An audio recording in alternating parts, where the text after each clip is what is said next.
am currently filming in my Airbnb in Paris, and it is almost 90 degrees today. It is super hot, but I just wanted to sit down and film this video. If you've stumbled upon this video, you're hopefully here to hear about a little bit more about study abroad and the Gilman Scholarship and my experience in the French immersion program in Angers in France this summer. I hope to give some sort of helpful advice in this video, or at least some key points. But if nothing else, I have some little clips to show about Angers and to share the beautiful city. So yeah, I hope this video is at least a little bit helpful, or can inspire somebody to study abroad, or if you go to University of Oregon, to give you a little bit of an insight into what it looks like to do the study abroad program in Angers.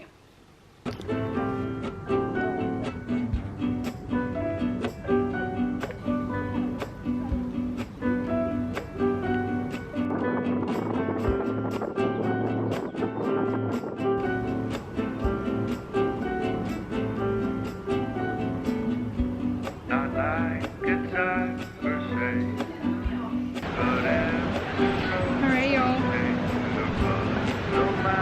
We made it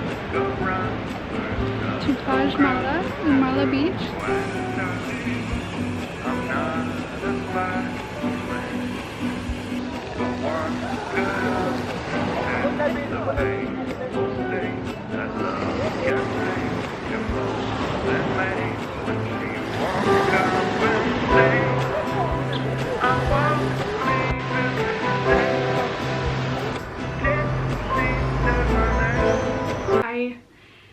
I feel like I should introduce myself. I'm Elena. I just graduated from University of Oregon in June. I was supposed to do this study abroad program in Angers last summer 2021, but it didn't work out with COVID and everything. So I was able to stay enrolled and do it this summer, which was amazing. I'm so glad that University of Oregon allowed me to do so, and thanks to the Gilman Scholarship, I was able to make this trip happen.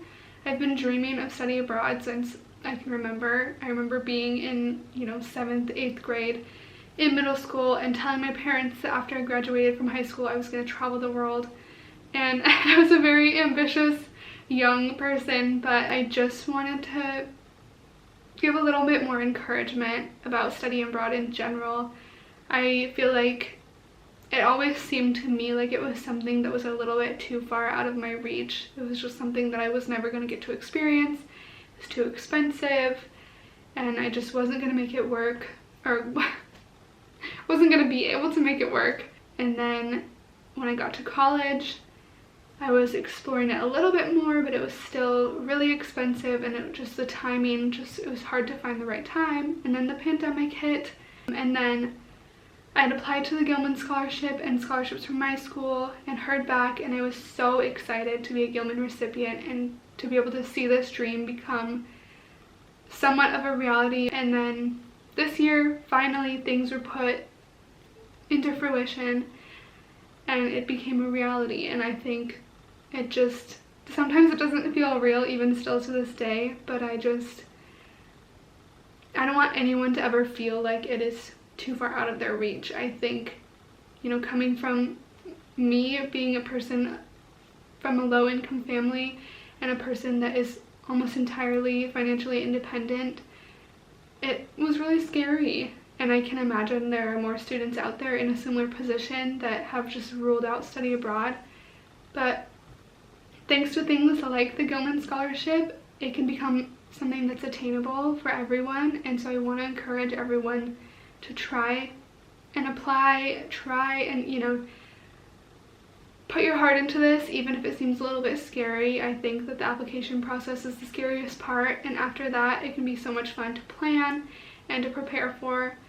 And study abroad is life-changing. I think there's so many aspects of it that do make it truly a once-in-a-lifetime experience, especially as a student. I think the actual study abroad experience, living with a host family, of going to school and really immersing yourself in that way in the language with other students, I think is just priceless.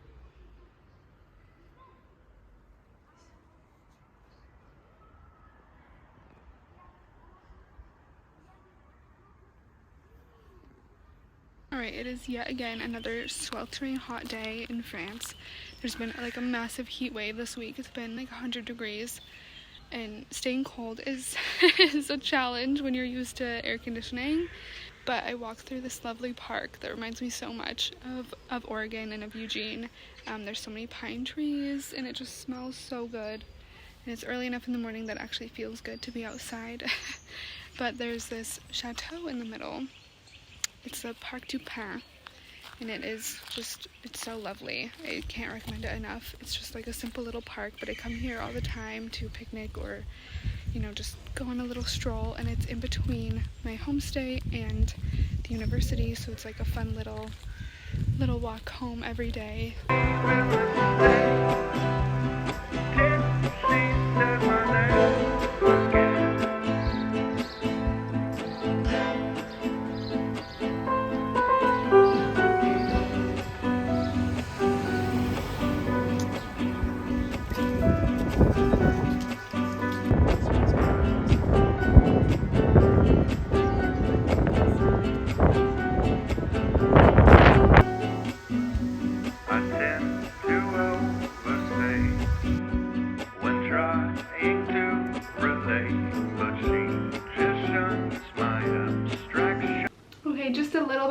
About my program specifically. It was the French immersion program in Angers in France, and it was, I believe, session 1. It was from June 27th to July 23rd, so it's a little bit over 3 weeks, and I stayed with a host family. I ended up just being a host mom and one other student that went to the same school. It was an amazing experience. I would totally recommend staying with a host family if you can. I think it allows you to speak so much more of the language. I definitely think my French skills improved simply because I lived with a French family. And then you get to experience, you know, you have something to come home to every day. You get to experience breakfasts and dinners, depending on which meal plan you choose. But that was always the best part of my day. It was always so fun getting to chat with the other student and with my host mom and have whatever meal she had prepared. There were so many of her recipes that I ended up going home with because I'm like, I need to recreate this back home. But yeah, that was amazing, and it was at the Catholic University, East University, a very well-known university. All the professors were amazing. Could not have had nicer professors. I don't know, there's a stereotype that French professors are going to be really strict, but that could not be further from the truth. At least in my experience, everyone was super nice, and there were a lot of graduate students, or I don't know, graduate students in the US, I guess is what we would consider them to be, but young teachers that were all really, really nice. So I had an amazing experience on the school side of things, and just getting to explore the city. Angers is a beautiful city. I think it's like Paris, but on a smaller scale. Much less people, much less tourists, but so much to see, and it's all very digestible. I feel like in a little bit over 3 weeks, I was able to see so much of the city. I would love to go back because there's still so much left to see, but I feel like in a city, you know, like Paris, it can be so overwhelming because there's so much to see and just not enough time in the world to see all of them. But Angers has so many museums, and it's just a beautiful city. There's the Maine, which is the river that runs through. It looks just like the Seine. It's super beautiful.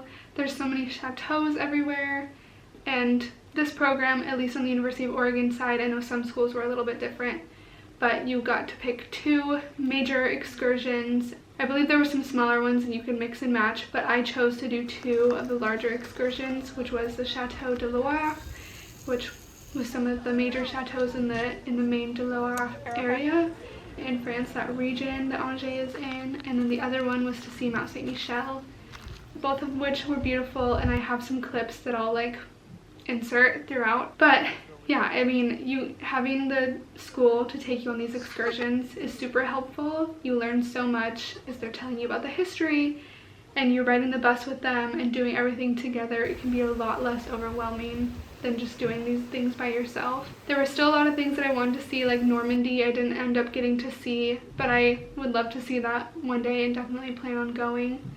Angers is also in a really great area that's really accessible to other areas. It's only about an hour-ish train ride to Paris. So there's so many options for your weekend trips. I know so many people that went to the beach on the weekend or went to Paris for a weekend when you had a free time. So there's definitely enough time to pack in seeing a little bit more of France.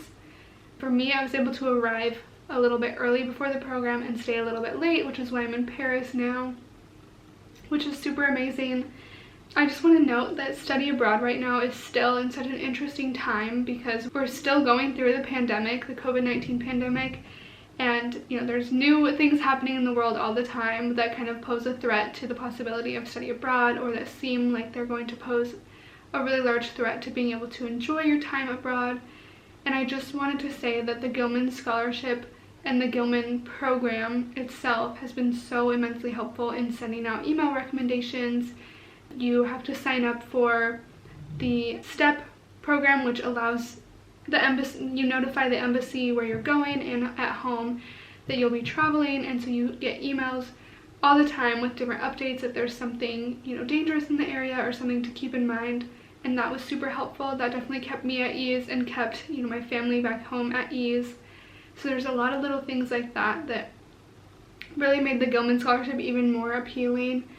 And just there were so many little things like that, little benefits that I didn't even know came with being a Gilman recipient, that have been super helpful and definitely, like I said, put my mind at ease and my family's mind at ease. But as far as the application process, that is definitely, I think, the hardest part about study abroad is getting all of your affairs in order to even apply and to go through that process. I'm sure it varies school to school, and my school is no exception to it being, definitely still something that is hard to do. It's difficult to prepare, your essay. You want to sound, the best that you can. You want to have everything ready to go.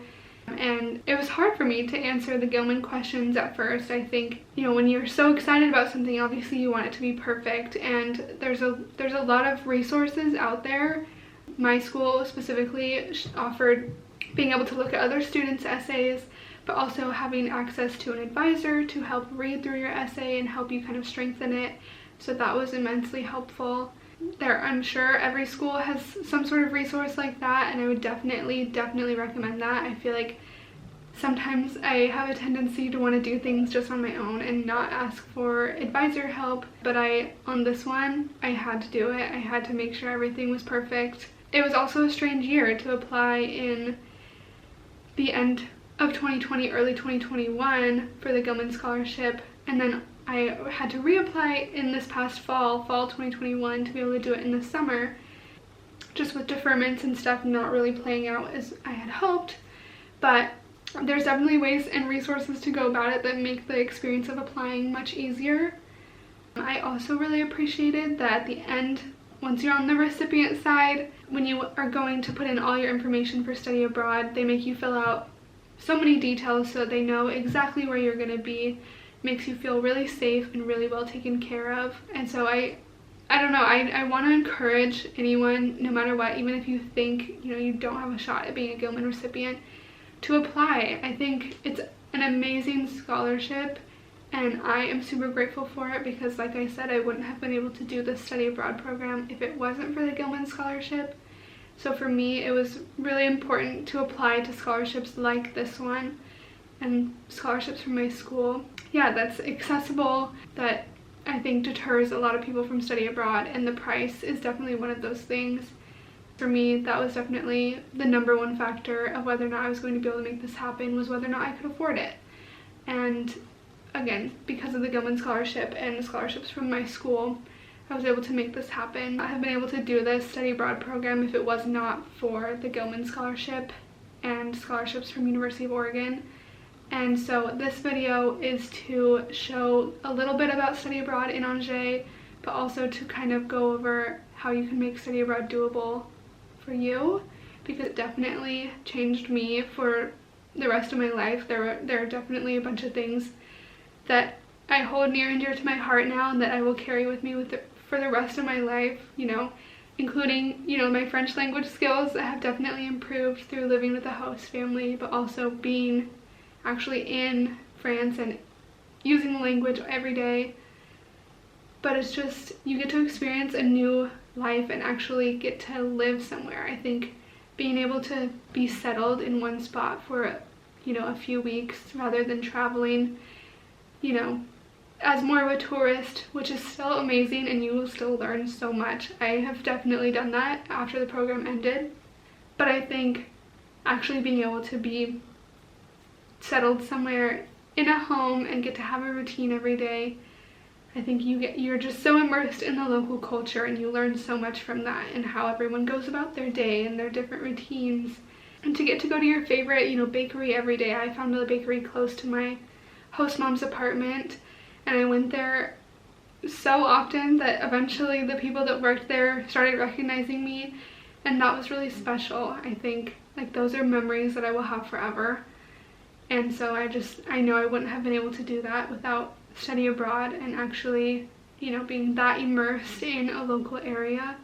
I think was just so special, and I just want to put that out there. I think it gives you so many skills and you learn so much that you will just be able to carry with you for the rest of your life, whether that be in academics or in the workplace or just in your personal life. It's just immeasurable the amount of things that even little things that you don't even realize at the time that you'll carry with you for the rest of your life, and that's just, it's super special.